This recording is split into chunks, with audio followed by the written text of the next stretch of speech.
ಈಗ ನೋಡಿ ಇದೆಲ್ಲ ಬ್ಲಾಕ್ ಮೇಲ್ ಮಾಡಿದ್ರು. ಮೋದಿ ಗ್ಯಾರಂಟಿ ಮುಂದೆ ಇವ್ರದ್ದೇನು ನಡೆಯಲ್ರಿ. ದೇಶ ಉಳಿಸುವ ಗ್ಯಾರಂಟಿ, ದೇಶವನ್ನ ಬಲಪಡಿಸುವ ಗ್ಯಾರಂಟಿ, ದೇಶವನ್ನು ಅಭಿವೃದ್ಧಿ ಪಡಿಸುವಂತ ಗ್ಯಾರಂಟಿ, ಬಡವರಿಗೆ ಬಲ ಕೊಡುವಂತ ಗ್ಯಾರಂಟಿ, ರೈತರಿಗೆ ಶಕ್ತಿ ತುಂಬುವ ಗ್ಯಾರಂಟಿ ಕೇವಲ ಮೋದಿ ಗ್ಯಾರಂಟಿಯಿಂದ ಇದೆ. ಈ ಕಾಂಗ್ರೆಸ್ನವ್ರದ್ದು ಗಂಡನ್ ಕಿತ್ತು ಹೆಂಡತಿ ಕೊಡೋದು, ಒಂದು ಕಡೆ ಬೆಲೆ ಏರಿಸಿ ಇನ್ನೊಂದು ಕಡೆ ಕೊಟ್ಟಂಗೆ ಮಾಡೋದು, ಕೊಟ್ಟಂಗೆ ಮಾಡಿ ಕಮಿಷನ್ ಹೊಡಿಯೋದು, ಕೊಟ್ಟಂಗೆ ಮಾಡೋದು ಕಮಿಷನ್ ಹೊಡಿಯೋದು. ಇವ್ರು ಏನೇನು ಬೆಲೆ ಏರಿಕೆ ಮಾಡಿದಾರೆ ಗೊತ್ತಿಲ್ವಾ? ವಿದ್ಯುತ್ ದರ ಏರಿಕೆ ಮಾಡಿದ್ರು, ಬಸ್ ದರ ಏರಿಕೆ ಮಾಡಿದ್ರು, ಅಬ್ಕಾರಿ ದರ ಏರಿಕೆ ಮಾಡಿದ್ರು, ಸ್ಟಾಂಪ್ ಡ್ಯೂಟಿ ಹೆಚ್ಚಳ ಮಾಡಿದ್ರು, ಹಾಲಿನ ದರ ಏರಿಕೆ ಮಾಡಿದ್ರು, ಹಾಲಿಂದ ಹಿಡಿದು ಆಲ್ಕೋಹಾಲ್ವರೆಗೂ ದರ ಏರಿಕೆ ಮಾಡಿದ್ರು.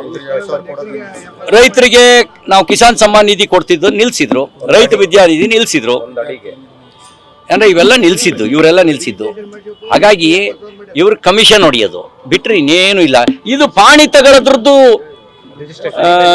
ಪಾಣಿ 10 ರೂಪಾಯಿ 15 ರೂಪಾಯಿ ಇದ್ದದ್ದನ್ನ 40 ರೂಪಾಯಿ ಮಾಡಿದ್ದಾರೆ. ಅಂದ್ರೆ ಬಡವ ತಗೊಳ್ತಕ್ಕಂಥ ಪಾಣಿಯ ದರವನ್ನು ಏರಿಕೆ ಮಾಡಿದಂಥ ಮಹಾ ಆರ್ಥಿಕ ತಜ್ಞರು ಮಾನ್ಯ ಮುಖ್ಯಮಂತ್ರಿ ಸಿದ್ದರಾಮಯ್ಯನವರು. ಎಲ್ಲವೂ ಕಾಲ ಬಂದಾಗ ನಿಮ್ಗೆ ಅರ್ಥ ಆಗೇ ಆಗುತ್ತೆ, ಎಲ್ಲವೂ ಗೊತ್ತಾಗುತ್ತೆ. ರಾಜಕಾರಣದಲ್ಲಿ ಯಾವುದು ಮುಚ್ಚಿಟ್ಟು ಮಾಡ್ಲಿಕ್ಕಾಗಲ್ಲ. Weight and C.